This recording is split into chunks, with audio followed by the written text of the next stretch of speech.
Hello, everyone, and thank you for joining us in looking at Interdisciplinary Literacy Practice number 10. I'm Carol Mullins, the KVEC Literacy Instructional Specialist, and with me today is Rebecca King, who is a high school English teacher at Pikeville High School and was also a member of the Reading and Writing Standards Review and Development Committee. And as I always say, she's very knowledgeable and able to share insights about what the intent of a lot of the tweaks that were done to our standards. So I'm very glad she's here with us today. Welcome, Rebecca. Thank you, Miss Carol. We're going to go right on and let's talk about what the learning goal is. You know what? I'm going to go back because I did not even read what the practice is. It's develop a literacy identity that promotes lifelong learning. And you know, when I initially read the practices for the very first time, as a former middle school English teacher, when I read that practice, my first thought was, oh me, how do I do that? You know, what is this practice, what's the intent behind this practice, and how can we make that happen? So Rebecca has a wonderful strategy to share with us. So as we move into it, this is what we want. We want to be able to provide students with opportunities. We want them to think of themselves as lifelong learners, and that they can take an active role in learning about what they've read or what they've seen or heard, and that they understand that they're impacted by what they read. You know, sometimes, especially with teenagers, they read this because they have to. They forget that they are learning things for the future. And the big important C is understand the role of student choice when we're talking about reading and writing, so that to help students identify that literacy identity, because literacy is reading and writing. So on pages 384 to 390 of the standards, you're going to see this information. We've just kind of pulled it out and made it because I want Rebecca to get into sharing information with you. But possible teacher actions, possible student actions.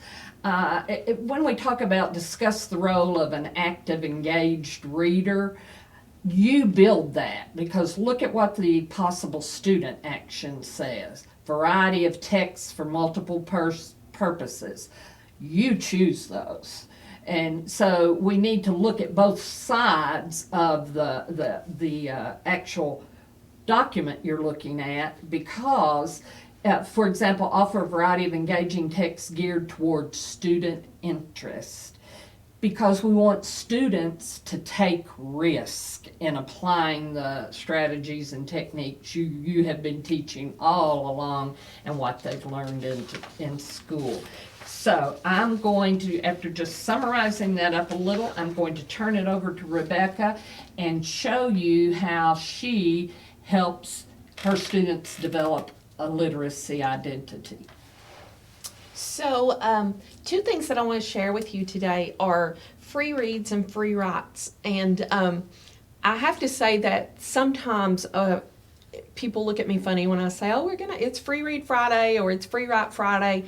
And it's something that I have done for many years, is to build these two practices or things into my routine in my classroom, because I think that they're so important in helping students to understand that that reading and writing go beyond the classroom. They're not things that you're going to learn in English class and you're never going to use them again. If there is one thing that I can assure my students, it's that whatever, regardless of their vocation, they're going to need to read and they're going to need to write for the rest of their life.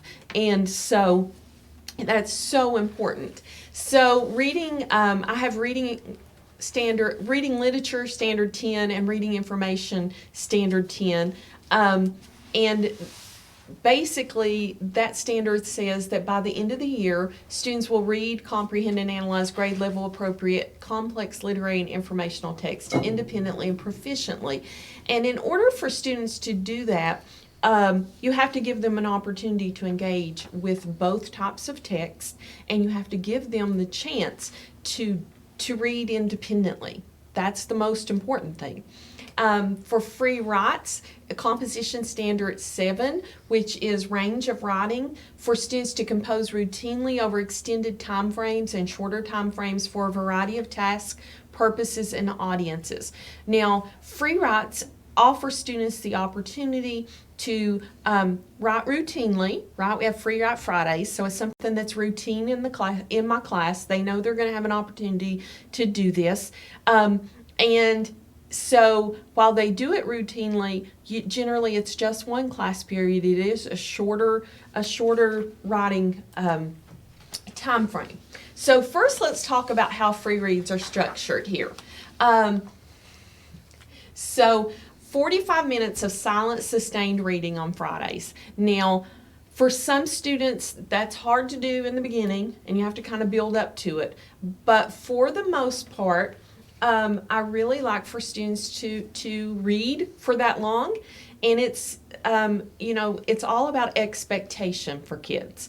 If you expect them to get their book, find a quiet spot, you can see in the picture here, I let them they're all over the place when it's Free Read Friday. You may come into my classroom and there'll be kids with their backpack up against the wall and they're laying on the backpack and they're reading. And I'm okay with that. And I'm very fortunate that my administrators are okay with that. Nobody comes by my room and it's like, "What are you doing, Miss King? There's kids in your floor." It's cool. They know that they're reading and it's all good. And then at the end of class, I give them 10 minutes to create a written response to what they have read. Now, the first year that I did free reads, I made them keep these responses as a journal, and I took them up once every 4 or 5 weeks. Don't do that. That was a mistake. That was a very tedious thing that was not good. Just take them up each time. You can read them really quickly and you're done with them. So don't do the journal thing. That's not good. But the response has to take one of 3 forms. It has to be a text-to-text connection to what they read, text to self, or text to world. Okay? And my rules for Free Read Fridays are the students choose a text. I don't give them parameters other than it has to be something that's, age and level appropriate for them. Okay? All students don't have to be reading on the same level. They have to be reading on their level. And they can choose where they read in the classroom, and they are accountable for silent, sustained reading. I don't allow any conversation, any electronics, it is completely silent, and it's the most wonderful sound. It's lovely when we're all reading. And sometimes I read with my kids. When it's Free Read Friday, sometimes I bring a book and I read with them, and they enjoy that. They ask me what I'm reading and we talk about it, and it's good. So the connections, text to self, they make a connection between the book they're reading or the article they're reading and their life or experience. So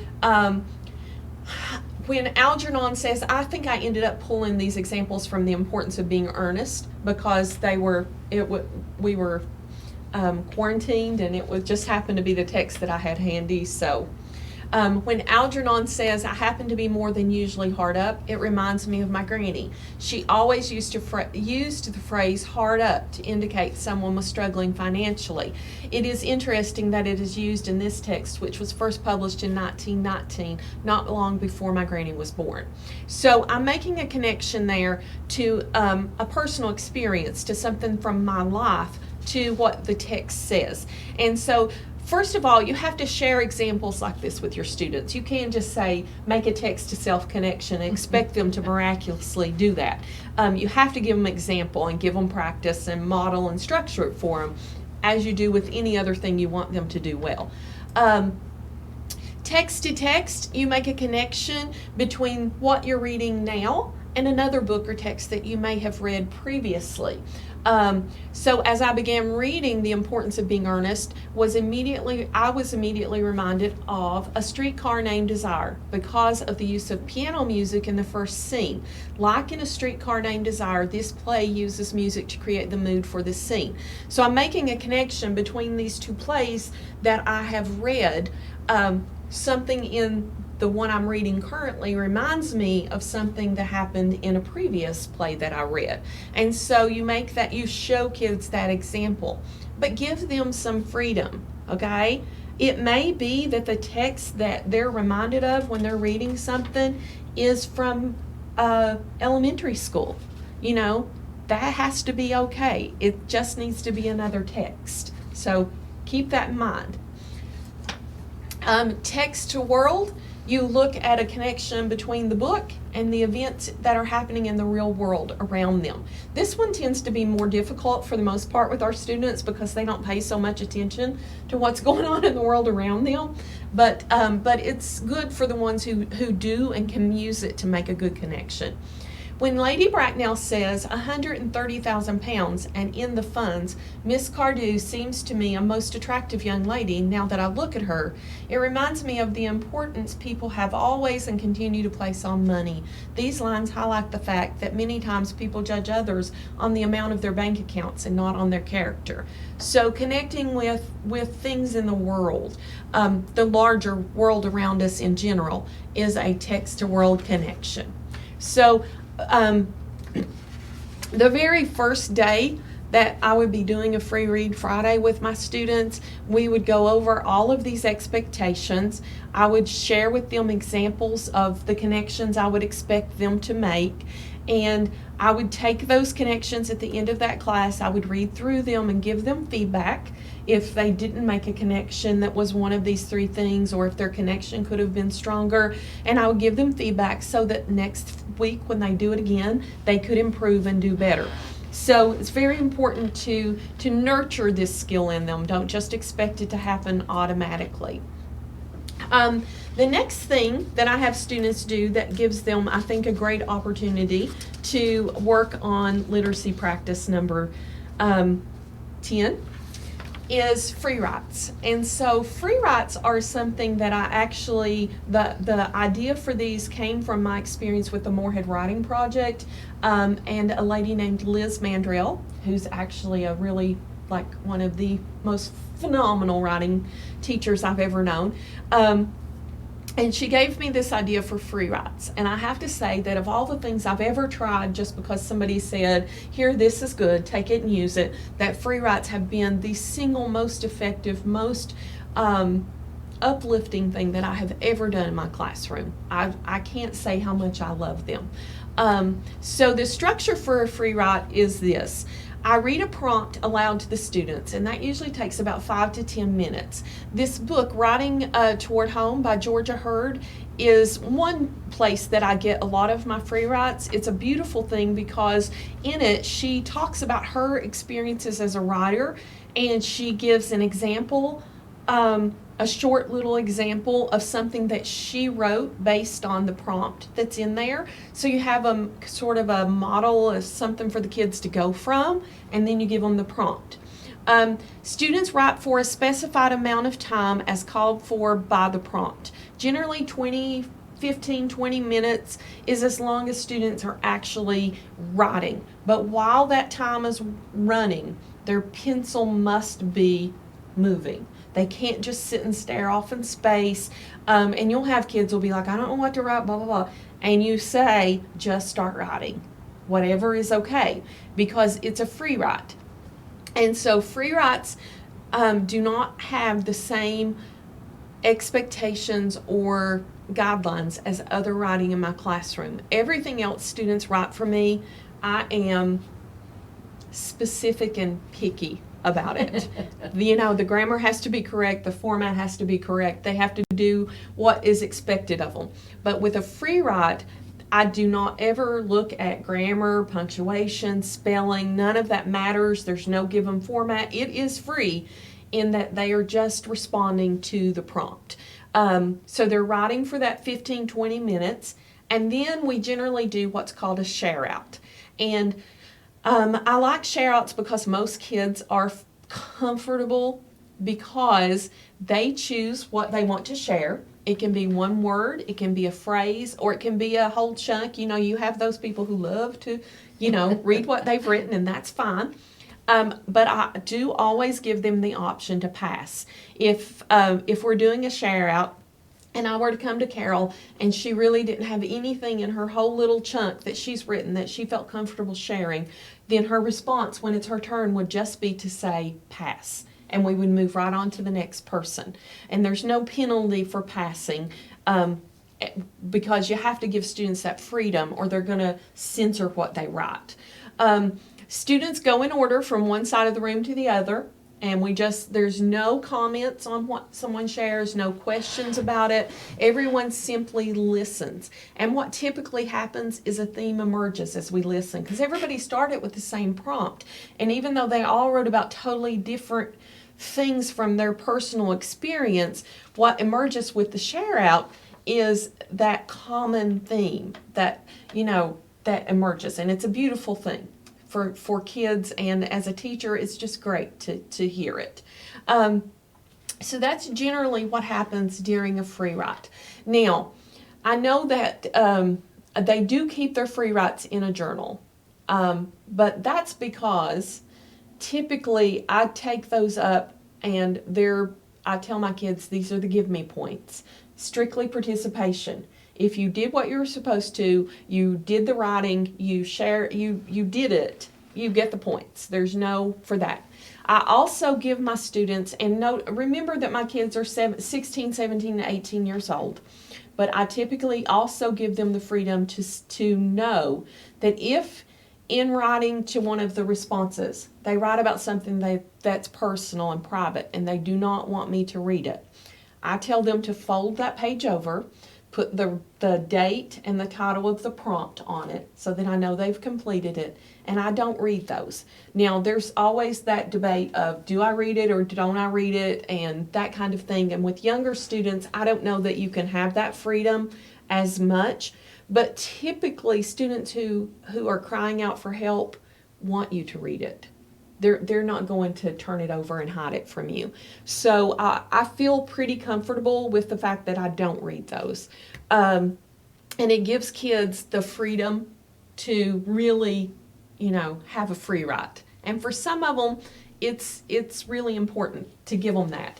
And it shows them, in terms of becoming a lifelong learner, it shows them the value of writing, how you can be frustrated and be having a bad day, and you can write it all down and rip it up at the end. I have one prompt where we rip it up at the end and throw it in the garbage. And because it teaches them that writing is a way to express your emotions safely. You write it down, you rip it up, and you got it off your chest, and you didn't hurt anybody's feelings. You didn't, So that's part of it too. So we've already, I think, gone over these. They have to keep their pencil moving, and they label them, and they date them, and they don't have to share if they don't want to. This is one prompt that I kind of came up with on my own just because I love Dolly Parton, and I'm a country girl at heart.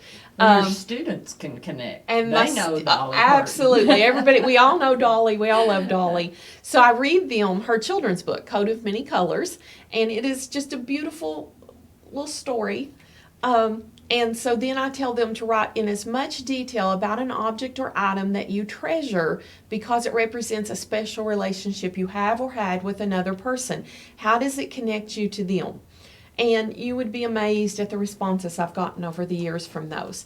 This is actually a response that I wrote myself with my students at one point, because I do write with them. When we're doing free writes, many times I will write with them and respond to the same prompt and share with them when we share out, and it gets them to buy into it. If you're doing it with them, they see the value more.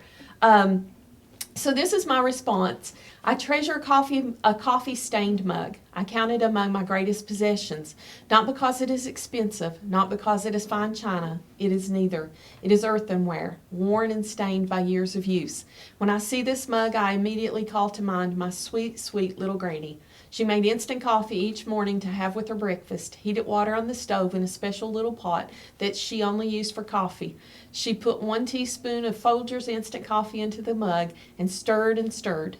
She would always pour a little bit of the coffee onto the saucer and sip the first few sips from it. This cooled the coffee, I guess. This memory burns brightly after 17 years without her. For me, her mug is more powerful than a photograph. It feels like a little part of her is still with me. And so, you know, when you write with your students and you share with them, it really does give them a sense of just how powerful writing can be. And so freedom of choice in how they respond to the prompt, freedom of choice in what they choose to read. And when I do free reads, I don't say you have to read literature, you have to read informational text. They have complete freedom to read what they like. Sometimes I have kids who read the newspaper, and I'm okay with that. So in order for students to become lifelong learners, they have to be given an opportunity to figure out what they enjoy. What types of reading, what things do they want to read, what do they like to read, what's the value of writing for them. They have to have that. And I think that free reads and free writes are certainly 2 options for allowing students to engage in interdisciplinary literacy practice number 10. And you know, Rebecca, sometimes I think we think as teachers that this is not the kind of reading and writing we should be doing, especially the kind of writing. But this, giving kids the opportunity, like you give it 1 time a week, 45 minutes, one class period, it gives them the opportunity to see that writing can be good. Yes. Because we tend to stress, and myself included when I was in the classroom, we tend to stress that it's all academic writing. But when you can help kids see writing from a different perspective, then the academic writing is not so bad. And the fact we started this, you showed us the standards that we are addressing by allowing them to do free reads and free writes, because it only strengthens everything else. So once again, any resources are available at this link, and it's the same for all of the interdisciplinary literacy strategies. They're in folders. But when you watch, if you're watching this from the holler, from the very front where this is located, this link is below it so that you can get to resources. And once again, thanks for joining us.